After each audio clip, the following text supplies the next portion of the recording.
Good morning students. आज हम लोग पढ़ेंगे प्रेजेंट इंडेफिनिट टेंस को। ठीक है, प्रेजेंट इंडेफिनिट टेंस को सिंपल प्रेजेंट टेंस भी बोलते हैं। ठीक है, तो चलिए शुरू करते हैं। तो सबसे पहले बच्चों हमें क्या पता होना चाहिए किसी भी टेंस का हेल्पिंग वर्ब क्या होता है। तो प्रेजेंट इंडेफिनिट का हेल्पिंग वर्ब है डू और डज। ठीक है, और इसमें वर्ब का कौन सा फॉर्म लगता है? फर्स्ट फॉर्म लगता है, साथ में एस और ई एस लगता है। ठीक है, और इसकी पहचान क्या है? इसकी पहचान होती है ता है। जब भी वर्ब में ता है आ जाता है तो वो प्रेजेंट इंडेफिनिट टेंस का सेंटेंस बन जाता है। ठीक है, और इसका जो स्ट्रक्चर है ना, मैंने आप लोग को बताया था ना स्ट्रक्चर क्या होता है। इसका जो स्ट्रक्चर है वो क्या है? Subject plus verb plus object. ठीक है, subject plus verb plus object. अब आप लोग पूछेंगे कि इसमें हेल्पिंग वर्ब क्यों नहीं लगा है। तो आपको बच्चों ये रूल है कि अफर्मेटिव सेंटेंस में, प्रेजेंट इंडेफिनिट टेंस में, अफर्मेटिव सेंटेंस में कभी भी हेल्पिंग वर्ब का यूज़ नहीं होता है। ठीक है, तो हेल्पिंग वर्ब लगता कहाँ है? हेल्पिंग वर्ब लगता है बच्चों नेगेटिव और इंटरोगेटिव सेंटेंस बनाते समय। ठीक है, अभी हम एक्सरसाइज करेंगे, हमें खुद ही समझ में आ जाएगा। ठीक है, ये छोटा सा रूल है। प्रेजेंट इंडेफिनिट टेंस में हेल्पिंग वर्ब का यूज़ नेगेटिव और इंटरोगेटिव सेंटेंस बनाने में किया जाता है। अफर्मेटिव सेंटेंस में हेल्पिंग वर्ब का यूज़ नहीं होता है। ठीक है, ये रूल हमें याद रखना है। ठीक है, और एक चीज़ और, वर्ब में एस और ई एस लगता है। ठीक है, कब लगता है ये भी जान लीजिए।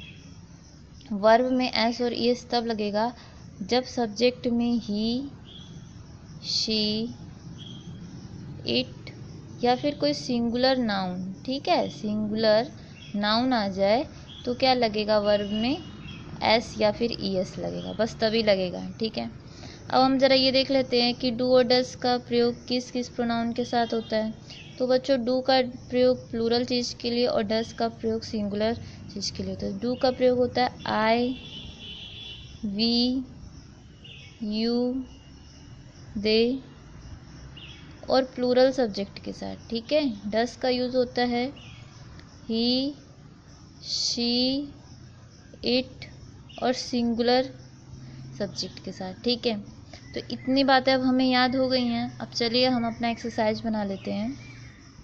तो यहाँ पर क्या लिखा? सबसे पहले राम पत्र लिखता है।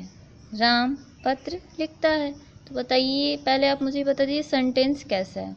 तो बच्चों सेंटेंस देखिए, वैसे सेंटेंस वाला भी चैप्टर नहीं पढ़ा है। सेंटेंस, एक सेंटेंस होता है असर्टिव सेंटेंस। ठीक है, असर्टिव सेंटेंस के दो पार्ट होते हैं, एक अफर्मेटिव एक नेगेटिव। ठीक है, अफर्मेटिव को पॉजिटिव भी बोलते हैं। ठीक है, चाहे पॉजिटिव बोले चाहे अफर्मेटिव बोले। यहाँ पे लिखा राम पत्र लिखता है, तो ये कैसा सेंटेंस लग रहा है? ये सकारात्मक सेंटेंस है। ठीक है, तो ये सेंटेंस कैसा है? अफर्मेटिव है। ठीक है, कैसा है? अफर्मेटिव है। हम चाहे तो इसको पॉजिटिव सेंटेंस भी बोल सकते हैं। ठीक है, अब हमको इसको बनाना है ना, तो अब हम क्या करेंगे? इसमें क्या करेंगे? राम पत्र लिखता है, ये सेंटेंस है। अब हमें इसमें क्या करना है? ये प्रेजेंट ता है, ये भी पता चल गया कि प्रेजेंट इंडेफिनिट टेंस का है ये। बस हमें कुछ नहीं करना, ये स्ट्रक्चर हमको यहाँ पे लिख देना है। तो मैंने क्या किया, यहाँ पे लिख दिया सब्जेक्ट प्लस वर्ब की फर्स्ट फॉर्म प्लस ऑब्जेक्ट। ठीक है, अब बताइए सब्जेक्ट क्या है? तो बच्चों सब्जेक्ट है राम, मैंने यहाँ पे लिख दिया राम। अब बताइए वर्ब क्या है? तो वर्ब है लिखता है। लिखता है क्या है? वर्ब है। तो लिखने को इंग्लिश में क्या कहेंगे? राइट। अब एक बात आप बताइए, यहाँ पर एस लगना चाहिए या नहीं लगना चाहिए? अगर जो लगना भी चाहिए तो क्यों लगना चाहिए, नहीं लगना चाहिए तो क्यों लगना चाहिए? यहाँ पर एस लगना चाहिए। क्यों लगना चाहिए? क्योंकि हमने यहाँ पढ़ा था कि जब भी सब्जेक्ट में ही, शी, इट ये सिंगुलर नाउन आए, मतलब किसी एक, कोई एक नाम आ जाए, तो हम क्या लगाएंगे? वर्ब में एस और ई एस दोनों में से कोई एक लगाएंगे। तो ये राम क्या है? सिंगुलर नाउन है, एक व्यक्ति का नाम है ना, सिंगल व्यक्ति का नाम है, तो हमने यहाँ पे क्या लगा दिया? एस लगा दिया। ठीक है, राम राइट्स, राम लिखता है। अब क्या लिखता है? तो ऑब्जेक्ट में यहाँ पे राम लिखता है, क्या लिखता है? पत्र, तो राइट्स अ लेटर। ठीक है, कितनी आसानी से बन गया ना ये बच्चों। हमको कोई भी सेंटेंस बनाना है, अगर जो हम इसको स्ट्रक्चर के थ्रू बनाएंगे तो वो हमारा सेंटेंस कभी भी गलत नहीं होगा, ठीक है। पर अगर जो विदाउट स्ट्रक्चर बनाएंगे तो हो सकता है हमारा वो सेंटेंस गलत हो जाए, ठीक है। तो इसीलिए हम जितने भी सेंटेंस बनाएंगे स्ट्रक्चर से बनाएंगे, ठीक है। अब यहाँ पे क्या लिखा है बच्चों, राम पत्र नहीं लिखता है, राम पत्र नहीं लिखता है। अब आप बताइए इसका क्या होगा, तो इसका ये होगा बच्चों, एक मिनट, पहले ये हमने देखा राम पत्र नहीं लिखता है, तो ये सेंटेंस कैसा है, नेगेटिव हो गया है ना। ये सेंटेंस कैसा हो गया, नेगेटिव हो गया।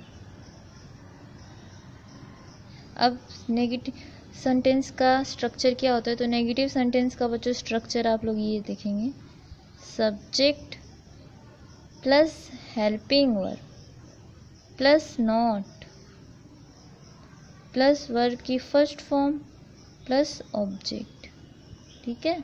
जैसे सब्जेक्ट और वर्ब के बीच में कौन आ गया, हेल्पिंग वर्ब और नॉट आ गया, ठीक है। सब्जेक्ट और वर्ब के बीच में कौन आ गया, हेल्पिंग वर्ब और नॉट आ गया, ठीक है।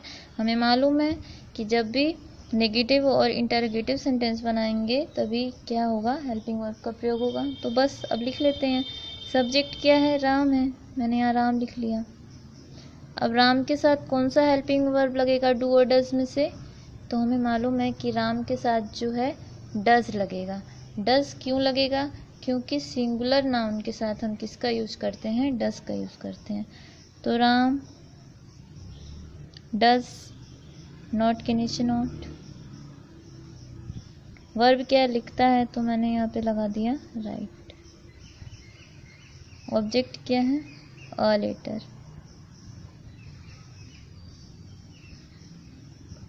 Ram does not write a letter. अब आप पूछेंगे कि यहाँ पर तो हमने एस लगाया था, यहाँ पर एस क्यों नहीं लगाया, तो मैं आपको ये बता दूं बच्चों कि प्रेजेंट इंडिफिनिट टेंस में जब भी हम नेगेटिव सेंटेंस बनाएंगे तो अफर्मेटिव सेंटेंस में लगा हुआ एस और ई एस क्या होता है, हट जाता है, ठीक है। ये एस क्या होता है, हट जाता है, ठीक है। अब हमारा ये वाला इसको देखते हैं क्या है, क्या राम पत्र लिखता है, क्या राम पत्र लिखता है। अब ये सेंटेंस कैसा लग रहा है बच्चों, ये सेंटेंस हमको लग रहा है कि ये क्या है, इंटरोगेटिव सेंटेंस है। कैसा सेंटेंस है, इंटरोगेटिव सेंटेंस है, ठीक है। ये सेंटेंस कैसा है, इंटरोगेटिव है।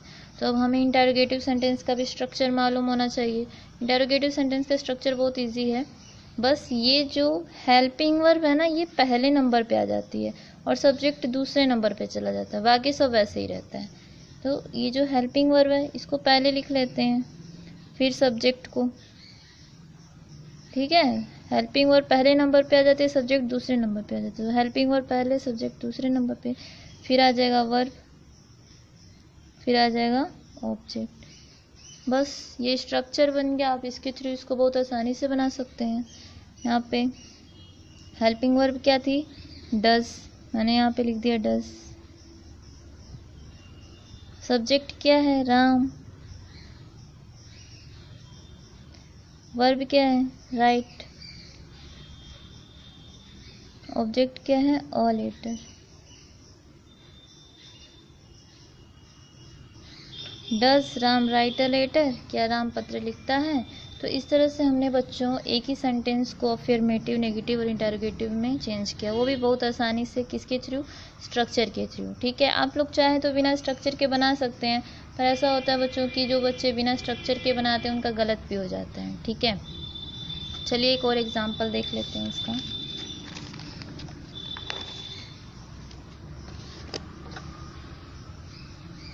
जैसे कि यहाँ पर लिखा हुआ है, राम और श्याम खाना खाते हैं। राम और श्याम खाना खाते हैं, ठीक है। तो चलिए ये अफर्मेटिव सेंटेंस है।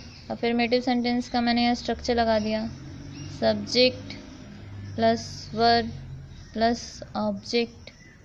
तो सब्जेक्ट क्या है, राम और श्याम, इतना बड़ा हमारा सब्जेक्ट है, मैंने यहाँ पे लिख दिया राम एंड श्याम,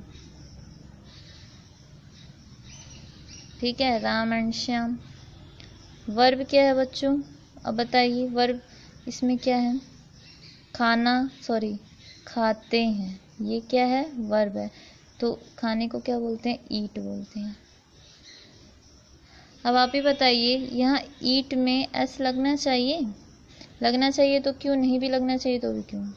यहाँ पे एस नहीं लगेगा। क्यों नहीं लगेगा? क्योंकि यहाँ पर जो हमारा सब्जेक्ट है, यहाँ पे दो लोग हैं, राम भी है श्याम भी है, तो यहाँ पे क्या प्लूरल सब्जेक्ट है ना?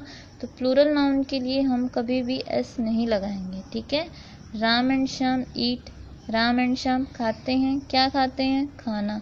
Ram and Shyam eat food. बन गया, है ना? कितना इजी है।